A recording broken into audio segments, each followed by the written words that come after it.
మహిళా కాంగ్రెస్ సోదరుమణులందరికీ నమస్కారం. ఈ ఇప్పుడు ఇందాక ఎన్టీవీలో ఇది ప్లే అయింది.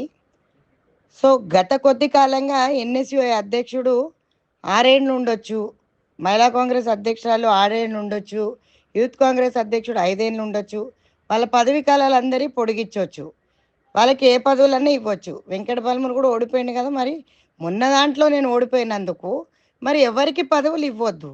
అట్లాంటప్పుడు నాకు పదవులు ఇవ్వద్దు, వీళ్ళిద్దరే మాత్రం ఉన్నారు అంటే మహిళా కాంగ్రెస్ నుంచి మనం కూడా పేర్లు ఇచ్చాం, మరి వాళ్ళకు కూడా చోటు కల్పించాల్సిన అవసరం చాలా ఉంటుంది. మన చెల్లెళ్ళ పేరు కూడా ఇచ్చాం, మరి అది పరిగణనలోకి తీసుకోకుండా సరిత తిరుపతయ్య పారిజాతనే ఎందుకు వస్తుంది, నీలం పద్మ ఎందుకు కాకూడదు? లేకపోతే ఇప్పుడు ఉన్న వాళ్ళలో ఎవరన్నా పోటీకి దిగితే ఖచ్చితంగా మీ పేర్లు రేపు మహేష్ అన్నకి ఇవ్వండి మీటింగ్లో. ఎందుకంటే మనం కూడా కొట్లాడుతున్నాం కదా, ఆర్గనైజేషన్ నడిపించిన వాళ్ళ దాంట్లో మనమే ఉన్నాం. ఎందుకు వాళ్ళకి ఇప్పుడు సీఎం మద్దతు వాళ్ళకే ఉంటుంది, సీఎం మద్దతు మహిళా కాంగ్రెస్కి ఉండదా? మహిళా కాంగ్రెస్ సీఎం చెప్పినట్టే పనిచేసింది కదా. సీఎం రేవంత్ అన్న కోసమే పనిచేసినాం, పార్టీ కోసమే పనిచేసినాం. ఈరోజు ఏ పదవి ఇవ్వకుండా పక్కకు పెట్టాలి అని చెప్పేసి అని టీవీలలో చెప్పించడం ఎంతవరకు కరెక్టో మరి చెల్లెళ్ళందరూ కూడా గమనించాలా. ఈరోజు నాకు గోషామేల్ సీట్ నేను అడిగి తీసుకున్నానా, ముదిరాజ్ సామాజిక వర్గానికి ఇవ్వాలి 2 టికెట్లు అని ముఖ్యమంత్రి గారు ప్రకటించినందుకు నాకు ముదిరాజ్ క్యాండిడేట్గా నాకు అక్కడ ఇచ్చారు. వద్దురా మొర్రా అని మొత్తుకున్నా కూడా నాకు అది ఇచ్చారు. సరే ఇప్పుడు కంటెస్టెడ్ క్యాండిడేట్స్కి ఎవరికి ఇవ్వద్దు మరి. అట్లాంటప్పుడు కొంతమందికి ఇస్తారు ఎట్లా, నాకు ఇవ్వరు ఎట్లా? సరిసమానమైన సమాధానం మహేష్ అన్నని కూడా అడుగుతా నేను ఎల్లుండి. ఎందుకంటే ఇట్లాంటి ఆఫ్ ద రికార్డులు ఇచ్చేవారు మరి నేను ఆన్ ద రికార్డుకు రావాల్సి వస్తుంది. మరి ఆన్ ద రికార్డు మాట్లాడే అవకాశం నాకు కల్పియొద్దు అని నేను కోరుకున్నాను. ముఖ్యమంత్రి గారు కూడా అదే అన్నారు, అన్న మాటకు గౌరవించి నేను ఏ ప్రెస్ వాళ్ళతో మాట్లాడతలేను. సో మరి ఇప్పుడు ఇప్పుడు వాళ్ళు ఈ విధంగా లీకులు ఇస్తే అనుబంధ సంఘాలలో టికెట్ ఇస్తున్నారు. నేను అడుగుతున్నాను మా అధ్యక్షురాలిని, ఖచ్చితంగా అడుగుతా, పోరాటం చేసినా అడుగుతా, కేసులు పెట్టారు అడుగుతా. ఇప్పుడు ఏ మాట చెప్తే రేవంత్ అన్న మాట జవదాటకుండా పనిచేసినాం.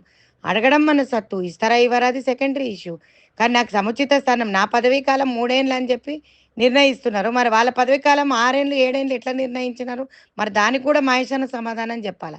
సో చెల్లెళ్ళందరూ గమనించాలి, ఇక్కడ మనం పక్కకు పెట్టే వ్యూహం నడుస్తుంది కాబట్టి ఖచ్చితంగా అందరం ఏకతాటి మీద ఉండాల్సిందిగా కోరుతున్నాను. అందరం కలిసే కొట్లాడితే అందరం పోయి సీఎం గారి దగ్గర కూడా మాట్లాడదాం, రేవంత్ అన్న దగ్గర కూడా మాట్లాడదాం. అందరి చెల్లెళ్ళే రేవంత్ అన్నకి, ఒక చెల్లె ఎక్కువ ఒక చెల్లె తక్కువ, బీఆర్ఎస్ నుంచి వచ్చిన చెల్లెళ్ళు ఎక్కువ, కాంగ్రెస్ చెల్లెళ్ళు తక్కువ అనేది ఏమీ లేదు. మేము మన అందరికీ సముచిత స్థానం ఇవ్వాల్సిందే. మరి ఇప్పుడు ఎన్టీవీలో వచ్చింది, ఇది వైరల్ అవుతుంది. సరే దీనికి నేను సమాధానం ఎల్లుండి చెప్తా. 21 తారీఖున 11 గంటలకు మన మీటింగ్ అయితే ఎక్స్టెండెడ్ ఎగ్జిక్యూటివ్ మీటింగ్, మంత్రులందరూ కూడా డీసీసీలందరూ కూడా రావడం జరుగుతుంది. చెల్లెళ్ళందరికీ ఒక గమనిక, ఎవరెవరు రావాలనుకుంటున్నారో అందరు రండి. కాకపోతే ఈ మీటింగ్ అయిపోయిన తర్వాత మనం అందరం కలిసి మంత్రులకు అందరికీ విజ్ఞప్తి చేసుకుందాం, వేడుకుందాం. సరే మనతో మరి ఇది ఏ విధంగా జరుగుతుంది, ఎందుకు జరుగుతుంది అనేది అందరు మంత్రివర్యులు వస్తారు కాబట్టి మనం మాట్లాడుకునే అవకాశము కావాలంటే కొంచెం ఓపికగా కూర్చొని ఆ రోజు తాడో పేడో తేల్చుకుందాం. మనకి ఇస్తారా ఇయ్యారా, ఇంట్లో కూర్చోమంటారా పని చేయమంటారా? ఇప్పుడు ఇందిరమ్మ రాజ్యం అంటారు, ఈరోజు 1,00,000 మందితోటి మెంబర్షిప్ పెట్టి 1,00,000 మందితోటి ఈరోజు సభ జరిగింది బ్రహ్మాండంగా. మన అందరికీ పెద్దపీట వేస్తున్నారు, మన మహిళా కాంగ్రెస్ వాళ్ళకి వేస్తారా లేదా ఒకసారి అందరు అన్నలను అడుక్కుందాం. నాకు సంవత్సరం అంటే డిసెంబర్ 3కి అయిపోతుంది. ఇప్పుడు నిన్న మన చెల్లెకు వెన్నెలకు కూడా ఇచ్చారు, సంతోషపడ్డాం. తన పోటీ చేయలేదా వెన్నెల? పోటీ చేసింది కదా. మరి మనమంటే గ్రౌండ్లో వర్క్ చేసినాం, మాస్ వర్క్ చేసినాం, ఇంత అంత కాదు లేబర్ వర్క్ కంటే కూడా దరిద్రమైన వర్క్ చేసినాం సంవత్సరం నుంచి. మరి మీరు జిల్లా ప్రెసిడెంట్లందరికీ ఏం చేసిండ్రు? దానికి కూడా సమాధానం చెప్పాలి పీసీసీ అధ్యక్షుడు. గతంలో ఇప్పుడు మనం ఎంతమంది ఉన్నామో అంతమంది పని చేసాం. పని చేసినప్పుడు ప్రతి ఒక్కరికి మనం 30 మంది లిస్ట్ ఇచ్చాం, అందులో ఒక్కరికంటే ఒక్కరికి కూడా వేయకపోవడం శోచనీయం. సో ఇది కూడా మనం అడగాల్సిన అవసరం ఉంటుంది కాబట్టి సరే అధ్యక్షురాలిని పక్కకు పెట్టండి.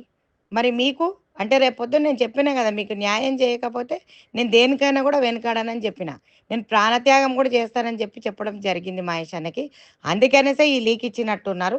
సో నా పదవీ కాలం ముగిసింది అని అంటే పదవీ కాలంలో పనిచేసిన వాళ్ళకి సముచిత స్థానం ఇవ్వాలి కదా. మరి ఇప్పుడు 2 స్థానాలు 3 స్థానాలకు ఒకరు కానీ మొన్న మన తమ్ముడు బలమూరు వెంకట్కి ఎమ్మెల్సీ వచ్చే వరకు కూడా ఎన్ఎస్యుఐ ప్రెసిడెంట్ రెండిట్లో కంటిన్యూ అయినాడు. మరి 7 ఏళ్ల పదవీ కాలం చేయలేదా తమ్ముడు? నేను అన్నానా ఆ విధంగా? సో మరి ప్రక్షాళన చేసేటప్పుడు ఇది మాట్లాడాల్సిందిగా కోరుతున్నాం. సో ప్రతి ఒక్కరు కూడా ఆచితూచి మాట్లాడండి, గొడవ వద్దు మనకి. మనం మన మన హక్కు. నారీ న్యాయం అంటున్నాడు, ఓబీసీకి రాహుల్ గాంధీ గారు పెద్దపీట వేస్తానంటున్నారు. సో మనకు సముచిత న్యాయం దొరికే వరకు మనం కొట్లాడదాం. Thank you.